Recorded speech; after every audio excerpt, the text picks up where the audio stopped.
crazy story out of Los Angeles, where a Delta Airlines flight had to make an emergency landing. But it was the people on the ground who were the most afraid. We start with that breaking news from Los Angeles, where dozens of children and adults have received medical treatment after the crew of a China-bound Delta Airlines jet forced to return to LAX after losing an engine, dumped fuel as it passed just a few thousand feet above neighborhoods and schools. The Boeing 777, with 164 people aboard, headed to Shanghai, China, was airborne only minutes when it was forced to circle back. Streams of fuel poured over 3 local schools, where 44 children and adults complained of skin irritation, suffering from minor injuries. Man, that must have been terrifying. Los Angeles gets jet fuel sprayed on them from above. And worst of all, it's not even organic. Yeah. This is also probably how God punishes you for not nominating women directors, LA. That's what it is. Now, fortunately, no one in the schools was seriously hurt. But I like to imagine that there was one rebel kid sneaking out behind the school to smoke a cigarette. Yeah? And his friend was like, "No, Mike, cigarettes are dangerous." And he's like, "Don't be such a bitch." Now, in case you're wondering why the schools, in the pilot's defense, they had to dump the fuel because the plane lost an engine, because it's a Boeing. So it makes sense.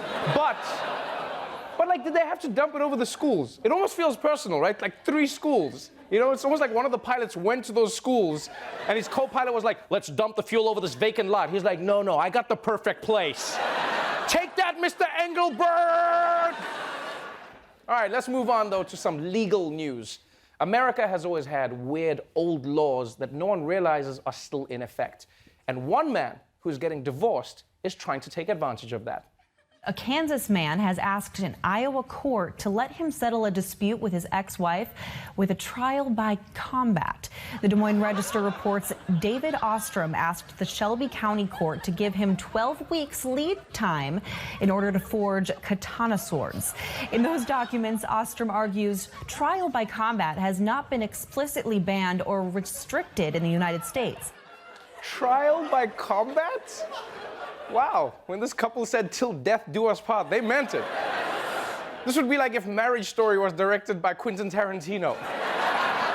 And I honestly feel sorry for the wife, because getting divorced is already hard enough. You know, usually it's like, "Oh, my ex is so annoying. He wants the kids this weekend and we agreed." And now it's like, "Oh, my ex is so annoying. He won't stop texting me about how I only have 6 more weeks to forge my own weapon." And by the way, how crazy is it that people are like, "Well, trial by combat was never explicitly banned, so I guess it's still a thing?" Like, how backlogged is America's legal system, right? Because this doesn't bode well for something like reparations, you know? Because think about it, it's like, "Yeah, I'm sorry, reparations are going to take a while. We're still trying to outlaw jousting." I will say this, though. This is a great loophole if you just want to murder someone. Yeah, like if someone at work is stealing your lunch out of the fridge, you can just run up to them like, "Jerry, I challenge you to a duel, huh?" Yeah! And then everyone in the office has to be like, "God damn, Jerry lost the shit out of that duel." And finally, last night's Democratic debate featured some fiery exchanges, particularly between Bernie Sanders and Elizabeth Warren. But it turns out the real drama happened after the main event was over. One-time allies, Bernie Sanders and Elizabeth Warren, the 2 senators, they're working through some issues. They had this moment after the debate where Senator Warren left Bernie Sanders hanging as he tried to shake her hand. That was followed by a brief but noticeably tense exchange. Tom Steyer there deciding I'm not going to get in the middle of all this right now. Too late. Wow. This beef between Bernie and Warren is really heating up. And you know what that means? Trial by combat!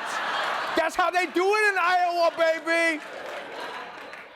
And by the way, how cute is Tom Steyer? He's like oblivious to the whole tense situation. He's so cheerful. He's just like, "Wow, what a fun debate, guys. You guys thinking what I'm thinking? TGI Fridays? No, Bernie? Applebee's? What do you want?" Now, everyone has been trying to figure out what Bernie and Elizabeth Warren were saying to each other. They don't want to tell anybody. They haven't said anything to the press about this mini fight. No one knows. Nobody knows what they said, except The Daily Show. Because you see, we have high-tech technology that picked up their conversation. Bernie, did you see the Oscar noms? Little Women, what a snub. What? Greta Gerwig, Best Director. If we're talking snubs, Adam Sandler in Uncut Gems was snubbed. Uncut what? They don't respect the Sandman. I saw cats. Scram, moneybags. Wow, that was intense.